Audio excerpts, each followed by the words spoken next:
Ilustre Teófilo, puesto que muchos han emprendido la tarea de componer un relato de los hechos que se han cumplido entre nosotros, como nos los transmitieron los que fueron desde el principio testigos oculares y servidores de la palabra, también yo he resuelto escribírtelos por su orden, después de investigarlo todo diligentemente desde el principio, para que conozcas la solidez de las enseñanzas que has recibido. En aquel tiempo, Jesús volvió a Galilea con la fuerza del Espíritu, y su fama se extendió por toda la comarca mientras enseñaba en las sinagogas, y todos lo alababan. Fue a Nazaret, donde se había criado. Entró en la sinagoga, como era habitual los sábados, y se puso en pie para hacer la lectura. Le entregaron el rollo del profeta Isaías, y desenrollándolo, encontró el pasaje donde estaba escrito: el Espíritu del Señor está sobre mí, porque Él me ha ungido, me ha enviado a evangelizar a los pobres, a proclamar a los cautivos la libertad, devolver la vista a los ciegos, a poner en libertad a los oprimidos, a proclamar el año de gracia del Señor. Y enrollando el rollo, devolviéndolo al que le ayudaba, se sentó. Toda la sinagoga tenía los ojos fijos en él, y comenzó a decirles: hoy se ha cumplido esta escritura que acaban de oír. Palabra del Señor. Oh Espíritu Santo,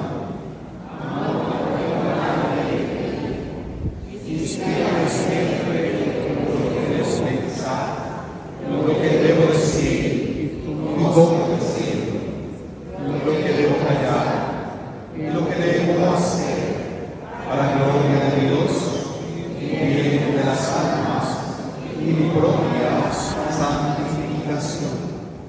Espíritu Santo, dame agudeza para entender, capacidad para retener,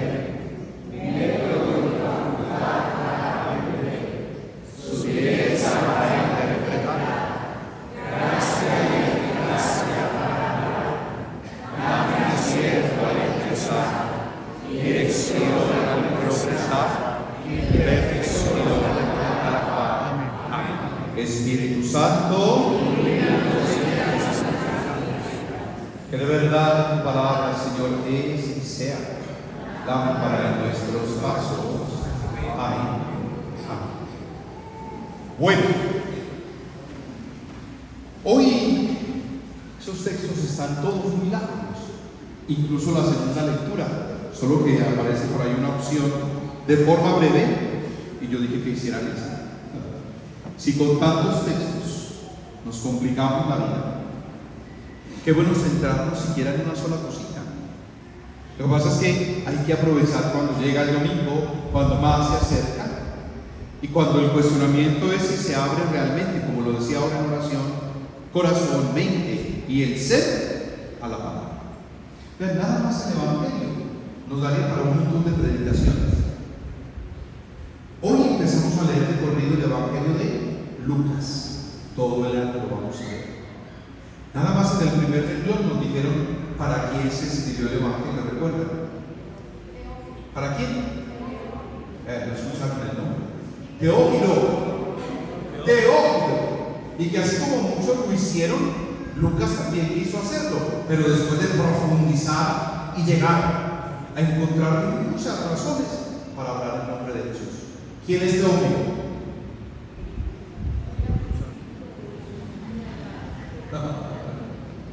Teófilo es usted. Si usted lo quiere, la palabra Teófilo está compuesta de dos segundo capítulo de los griegos. Joveos, que significa Dios. Fileo, amado. ¿Quién es Teófilo? Todo aquel que se experimente o se sienta amado por quién? Por Dios. Yo soy Teófilo. Yo, hay un montón de Teófilos y Teófilas por ahí. Todo aquel que se sienta amado por Dios es portador de ese mensaje, de esa palabra. ¿Sí? Y luego a ese Teófilo le dice cómo comienza toda la historia con un Jesús que llega a la sinagoga como era habitual en él los sábados, así como para ustedes. Para tantos es habitual venir el domingo a la misa. Esta mañana con ese frío más de uno dijo, con este frío tan rico, no provoca sino hacer pereza, pero bueno, para estar aquí en la misa de Dios. Miren, y que Jesús llegó a la sinagoga y que le pasaron el libro, que desenrollaron. No eran los libros para pasar las páginas como hoy, o ni siquiera eso, porque ya es virtual. Oiga, ya con la inteligencia artificial. Y le dice uno así en el celular, sí, quiero leer el capítulo 6 del libro de la sabiduría. El mismo aparece. Y le preguntan a uno, ¿lo lees o te lo leo? Me encanta así, que ponga el canal bien. Pero vean, eran rollos. Dicen que desenrollándolo encontró ese pasaje de Isaías. ¿Por qué lo encontró? ¿Tocaba el suelo o empezó a buscar? Y eso es toda una materia de predicación. Volvió a decir, el Espíritu lo impulsó y el Espíritu lo llevó a decir esto de hoy. El Espíritu está sobre mí, me ha ungido y me envió a proclamar. Hay mucha tela, muchísima tela que cortar, pero bueno, hoy no voy a cortar mucha tela porque no quiero cansarnos. Ya ustedes estaban seguramente acostumbrados a otro padre que vino la semana pasada, cortico. Pero yo no voy a dejar de predicar lo que tengo que predicar. Cojámoslo así, sencillo, miren. No nos hagamos los sordos a la palabra de Dios. Y hagámonos los sordos a quien no tengamos que escuchar. Que se acercó alguien a Beethoven y le dijo, María, usted es sordo, ¿para qué se va a poner a componer música? Un sordo que va a saber de música. Y que menos mal Beethoven no lo escuchó. Al fin y al cabo era sordo. Y que no compuso, aunque se quisieran burlar de él. Y nosotros, ¿cómo podemos transformar de alguna manera la vida? Gracias a la palabra. Hoy, me perdonan si tomo algo muy textual, muy al pie de la letra, como está escrito, pero es que no me quiero perder, porque me emociono y termino hablando más de Nehemías, primera lectura. Después de la experiencia traumática que vivió el pueblo en el destierro, los sacaron de su tierra, de sus casas, padecieron lo indecible. Cuando ya vuelve, los invitó a ¿qué? A escuchar la palabra. Y decía, reúnanse, viejos, jóvenes, niños. Y los invitó a proclamar con alegría la palabra. Oigan bien, proclamar con alegría. Y a convertir esa proclamación en una fiesta de comunidad, una fiesta realmente maravillosa, dejando atrás el sufrimiento y el dolor. Pero ¿cuál es el problema? Que nosotros siempre estamos recordando lo malo y lo que nos causó tanto dolor, tristeza y angustia. No es que cuando Dios dijo salgan los que se van a quejar, yo ya llevaba 1 kilómetro recorrido. Oigan, los hay. Y a toda hora recuerdan el sufrimiento, el dolor. No, la idea aquí es procure cuidar los encuentros en la memoria, los buenos encuentros y abrazar las oportunidades. El mensaje era para que se sanaran, se liberaran y expresaran en la vida de un modo distinto. Y eso lo podemos hacer todos. A donde yo voy, que puedan estar necesitando una palabra de aliento, una palabra que les alegre la vida, una palabra que saque una sonrisa, que provoque una carcajada. Entonces, qué rico meditar en esas palabras. Él decía, no estén tristes, alégrense. ¿Y compartan y celebren de verdad de la mejor manera. Y ahorita saliendo, por ejemplo, del templo, no van a ir a celebrar igual en sus casas. Sí, se comparte la mesa, claro. Los que dicen hoy hubo bautizo, entonces hay almuercito diferente. ¿Sí o qué? No, hoy es domingo y no se cocina y nos vamos al centro comercial. En fin, van a celebrar, van a compartir.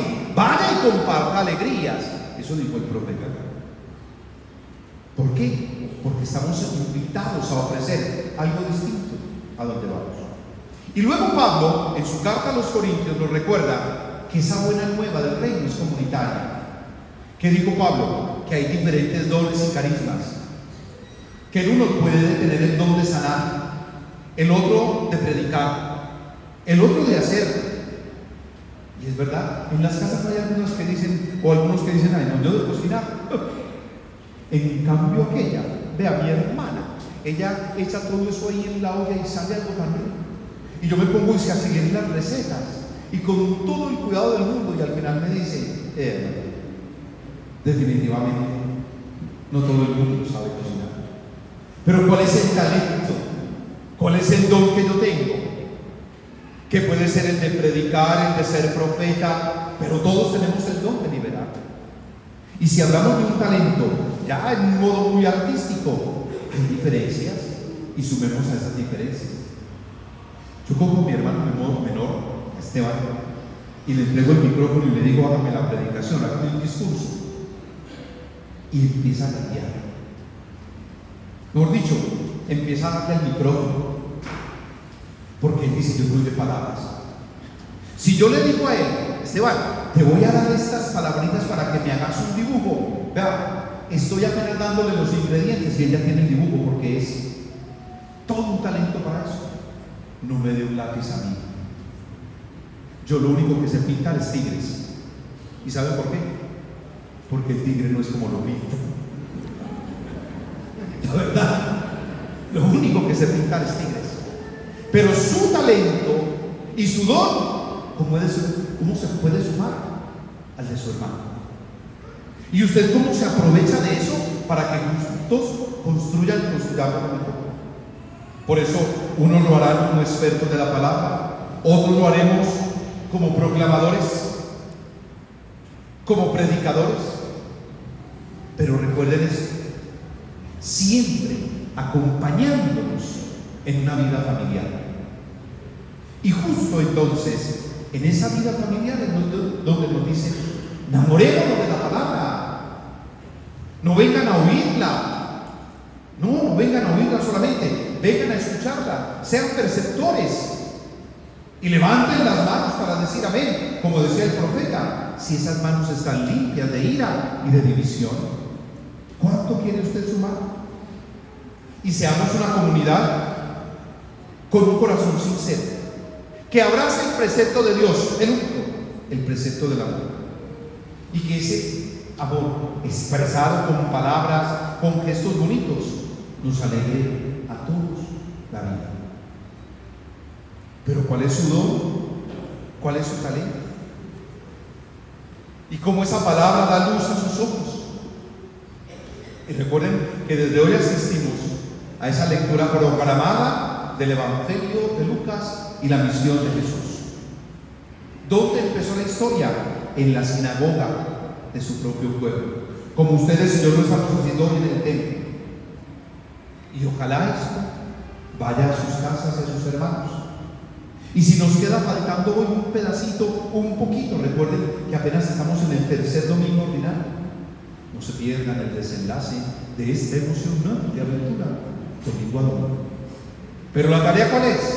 Abrir realmente el corazón, la mente y el ser a la palabra de Dios y hacer la oración.